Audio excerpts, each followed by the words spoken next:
প্ৰথমতে মই মোৰ চেনেলটোলৈ আপোনালোক সকলোকে স্বাগতম জনাইছোঁ। আজি বনাইছোঁ ব্লু টি আৰু এই চাহবিধ বৰ্তমান ভাইৰেল টি হিচাপে খ্যাত। এয়া অপৰাজিতা ফুলৰ ব্লু টি মই বনালোঁ। ফুলকেইপা ভালদৰে ধুই লৈছোঁ আৰু এতিয়া চাহ বনাবৰ কাৰণে মই এইখিনি লৈ ল'লোঁ। চাহ বনাবৰ কাৰণে মই প্ৰথমতে চচপেন এটা গেছত বহাই দিলোঁ আৰু এতিয়া ইয়াত একাপ পানী দিছোঁ। একাপ পানীতে মই চাহখিনি বনাম আৰু এতিয়া ফুলখিনি দি দিলোঁ।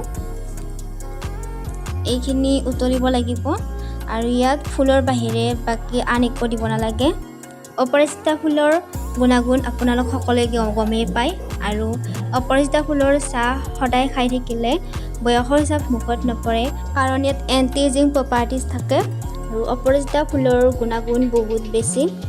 এই চাহবিধ সদায় খাই থাকিব পাৰিলে ভাল। আজিকালি বজাৰত সহজতে এই ব্লু টি পোৱা যায় আৰু ঘৰত যদি অপৰাজিতা ফুলৰ গছ থাকে তেন্তে কথাই নাই, ঘৰতে বনাই খাব পাৰি আৰু ইয়াক বনাবলৈ বেছি সময়ো নালাগে। 2 মিনিটমানৰ ভিতৰতে এয়া চাহ ৰেডি হ'ল। এতিয়া মই চেকনি এখনেৰে চেকি লৈছোঁ। এয়া ব্লু টি ৰেডি। এতিয়া ইয়াতে এফাল নেমুৰ ৰস আতি দিম। নেমুৰ ৰসটো দিয়াৰ লগে লগে ইয়াৰ কালাৰটো অকণমান চেঞ্জ হৈছে। নেমুটো সম্পূৰ্ণ অপচনেল হয়, নেমু নিদিয়াকৈও খাব পাৰি। আৰু এয়াই আছিল আজিৰ ভিডিঅ'। পিছত আকৌ লগ পাম আন এটি নতুন ভিডিঅ'ৰ সৈতে। Bye bye.